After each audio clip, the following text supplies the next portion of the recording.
Welcome to the Zone, a place where mutants roam, vodka is the go-to drink, and realism is not tied to graphic fidelity but is tied to survival mechanics that allow you to become immersed in a world that is surely alive. This setting is a post-nuclear Chernobyl, where all of your typical animals are now Down syndrome hellhounds, and some mutants aren't even animals at all. Yes, we're talking about you, bloodsuckers and controllers. While I initially tried Stalker Shadows of Chernobyl Vanilla, the bullets and the way accuracy worked was throwing me for a loop, and the game first came out in 2007, and you can feel that it's outdated, so this brought me to looking for some mods. I originally played Gamma but was so confused as there are many systems in the game, and saw that the community preference was to go back, play the original games, just to have a better grasp on the Stalker universe, weapons, items, and things that you generally would do. I was advised by Reddit to just get the Zone Reclamation project, but because I wanted a challenge and I wanted a weapon overhaul, I chose to begin my journey with Autumn Aurora 2. And let me tell you, this was a wild experience. Any gun is viable as bullets kill you in 2 to 3 shots, and it basically turns the color scheme from the OG game to a dreary autumn setting, like all of the life has been sucked from the zone, which for me was fitting. I don't know too much about the vanilla game, but I was definitely up for the challenge, and the weapon and graphic overhaul made the world that much more immersive, and bullet accuracy was more realistic, along with adding a red hue and tint when taking damage, and when you wear a specific suit you can see the outline of the mask you're wearing around your heads-up display, which again just brought on that much more immersion. The game atmosphere is dark and eerie. This adds so much to the gameplay, making the use of the flashlight great at creating moments where you are just captivated by the environment, making jump scares like bloodsuckers jumping out at you and pseudo-dogs jumping out that much more scary. The game consists of a main quest, side quest, artifacts that you can hunt.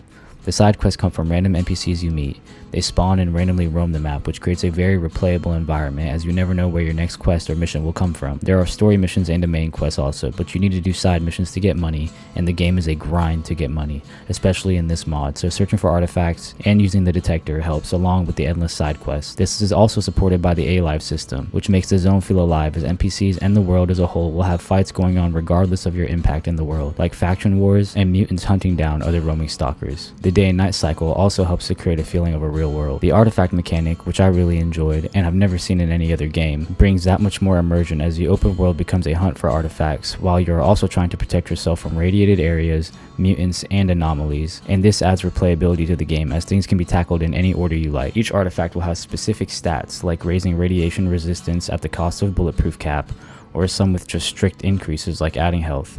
There are also artifacts that increase elemental resistances, making a diversity for progression and builds, as what you choose to use is subjective, while harder parts of the game would require more radiation resist, therefore making the decision in what to sell and what to keep introduces a real risk and reward. At the beginning of the game, you are given a device called an artifact detector that allows you to detect nearby artifacts that are usually located in radiated zones, where you have to use the correct equipment to traverse. The artifact detector upgrades are very rewarding as the detector goes from highlighting a green circle for artifacts to pinpointing the exact location. This brings me to the survival elements. For example, you need to take anti-radiation to traverse the radiated zones for an allocated amount of time. You have to keep your character fed, and Autumn Aurora introduces weapons and armor repair kits as the durability for these items decrease throughout the playthrough. When your weapon is broken or close to it, your gun will jam mid-fight, and while this is annoying, it is also realistic, which adds to the immersion. Getting trapped in an anomaly, especially the first times, are very fun even when dying. The sound cues fully tell you it is there, so making it your own fault, and trying to move out feels extreme, and I've never really seen another game like it. The survival elements are extremely satisfying once you figure out how to use them.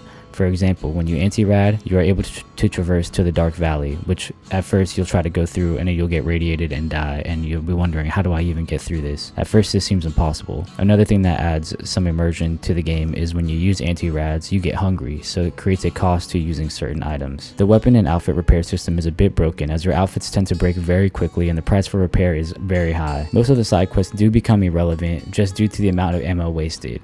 Like there'll be some quests where they tell you to fetch a certain amount of flesh hide off of the animals and the mutants, but you're better off just skipping those side quests and going straight for the contract killer quest where you have to hunt random stalkers due to just you saving the amount of ammo and money that you'll waste. When you find artifacts, they can be sold for so much more, and there is an overabundance of artifacts all over the map. So when you do need money, it is best to only choose certain side quests and then just hunt for artifacts. The main quests are pretty copy-paste as you mainly have to fetch documents, but the atmosphere and randomness of the zone does keep it fun. To be honest, I wasn't too aware of the story or lore beyond you being inside of the truck at the beginning that crashed, and supposedly you were the only one that made it out alive. But to me, that was enough to make me understand the reason I was taking jobs from just anyone and trying to survive like the rest of the stalkers in the zone. The lighting and weather effects are very good considering how old the game is.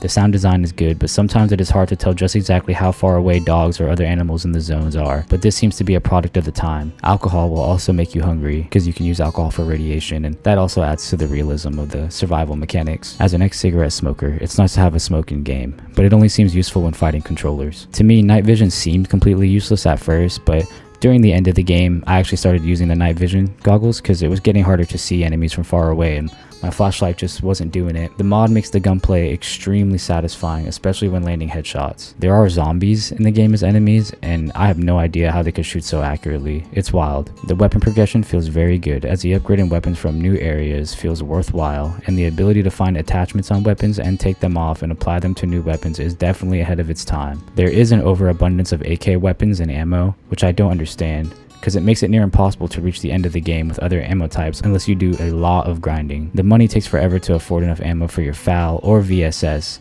and because everything dies quickly in Autumn Aurora, you're better off just using the 545 ammo types. I do like the backtracking, as it makes the whole map feel useful at all points of the game. As I reach the Red Forest, I realize that I need better radiation gear to handle the area, therefore making searching the zone fully for artifacts and side quests a bit more meaningful, as the gear needed is expensive to progress smoothly, especially in the mod. It would be extremely helpful if you could carry a shotgun as a secondary, as switching weapons through the menu is a bit tedious. You can have a pistol as your secondary, but the pistol is not very useful. Although at the end of the game, it did help me when I ran out of ammo. The gunplay is exceptional, and the use of ducking in and out of cover and the sound of your breathing and heartbeat helps immersion greatly. As of right now, I still haven't found any ways to increase carry capacity, which blows, as new outfits and armor should at least let you carry more ammo without any detriment to inventory space. The underground areas have so much aura, and really makes being back in the zone feel like a sigh of relief, as the mutant enemies underground make the fights intense, especially when fighting the black robe mutants, and seeing the boxes levitate and be thrown at you, which is a nice touch to the world. Finding friendly stalker camps and hearing them play the guitar for the first time was such a dopamine hit. I mean, he was legit playing bangers. Now, my gripe with the end of the game, especially in this mod, is that once you get into Pripyat, the game gets more difficult.